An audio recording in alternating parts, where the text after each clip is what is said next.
सच्चिदानन्दरूपाय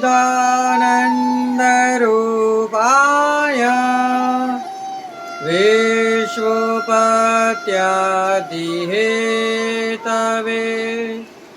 तापत्रय विनाशाय श्रीकृष्णाय वयं नमः। जय श्री कृष्ण, राधे राधे, जय श्री वल्लभ प्रियजनों। दास का प्रणाम स्वीकार करें। दास उपस्थित है आज आपके सामने पुष्टि लहर यानी पुष्टि प्रश्नोत्तरी को लेकर। नित्य की तरह आज आप और हम पुष्टि मार्ग के कुछ तथ्यों को जानेंगे। अब कुछ ही तथ्य शेष रहे हैं और दास आपसे दो हाथ जोड़कर क्षमा याचना करना चाहेगा कि यदि हमने एक प्रश्न को दोबारा आपको बता दिया हो तो उसके लिए हमें क्षमा करिएगा। चलिए शुरू करते हैं आज की पुष्टि प्रश्नोत्तरी। शुरू करने से पहले दास आपसे नित्य की तरह निवेदन करना चाहेगा कि यदि आप हमारे चैनल पर नए हैं तो सर्वप्रथम हमारे चैनल को सब्सक्राइब कर लें, लाइक करें, कमेंट बॉक्स में जय श्री कृष्ण, राधे राधे, जय श्री वल्लभ लिखें और हो सके उतना इसे शेयर करें। चलिए शुरू करते हैं आज की पुष्टि प्रश्नोत्तरी का पहला प्रश्न। वियोग की अवस्था किसे कही गई है? तो कहते हैं भगवान जब बाहर से अंतर ध्यान होकर और भक्त के हृदय में जब पधारते हैं तब वियोग की स्थिति उत्पन्न होती है। भगवान श्री कृष्ण के चार व्यू हैं, वे कैसे प्रकटे हैं? तो सबसे पहला वासुदेव, दूसरा शंकरषण, तीसरा प्रद्युम्न और चौथा अनिरुद्ध। अगला, भगवान के रस का अनुभव किस प्रकार होता है? तो भगवान साक्षात स्वरूप से जब विराजते हैं तब उनके रस का अनुभव होता है, तभी तो रस पिया जाता है। नेत्रों से आंखें सजल हो जाती है उनके दर्शन करते करते।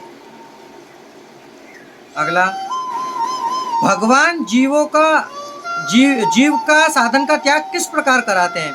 तो भगवान जीव को अति कलेश का अनुभव कराते हैं या कभी कभी अति आनंद का अनुभव करा के साधन का त्याग करा देते हैं। अगला, भगवान श्री कृष्ण का रसात्मक स्वरूप कौन से हेतु से प्रकटा है? तो भगवदियों के संयोग और विप्रयोग के अनुभव करने के लिए प्रभु श्री कृष्ण रसात्मक स्वरूप में प्रकटे हैं। अगला, भगवान श्री कृष्ण वासुदेव व्यू से किस प्रकार का दान करते हैं और कौन सा? तो भगवान श्री कृष्ण वासुदेव व्यू से मुक्ति का दान करते हैं। अगला, भगवत भाव मतलब क्या? तो भगवान फल रूप भगवान श्री कृष्ण को पाने के साधन है, भगवदियों का एक खजाना है, वैष्णवों की सच्ची समृद्धि है, इसलिए भगवान श्री कृष्ण को पाने का साधन प्रेम है। प्रेमश्च परमार्थः ईश्वरः। अगला, भक्ति में सबसे ज्यादा महत्व क्या है? तो भक्ति में सबसे ज्यादा महत्व है भाव। यदि आपके हृदय में प्रभु को पाने का भाव नहीं होगा तो आप भक्ति को प्राप्त नहीं कर पाएंगे। अगला, भक्ति वर्धनी ग्रंथ में श्री महाप्रभु जी ने कौन सी चर्चा करी है? तो भक्ति वर्धनी ग्रंथ में श्रीमद् वल्लभाचार्य जी ने बीज भाव और दृढ़ता उपाय की चर्चा करी है। भाव नाम का बीज आपके हृदय में अंकुरित करिए और दृढ़ता उस प्रकार का प्रभु के ऊपर विश्वास करिए कि मृत्यु की सेज पर भी आप लेटे हो तब भी आपका भाव दृढ़ है कि मुझे लेने के लिए प्रभु ही आएंगे। तो यकीन मानिए प्रियजनों, प्रभु ही आते हैं। अगला और अंतिम प्रश्न, भावना की वृद्धि अवस्था कौन सी है? तो प्रेम, आसक्ति और व्यसन, ये भावना की वृद्धि अवस्था है। तो प्रियजनों, ये है आज की पुष्टि प्रश्नोत्तरी।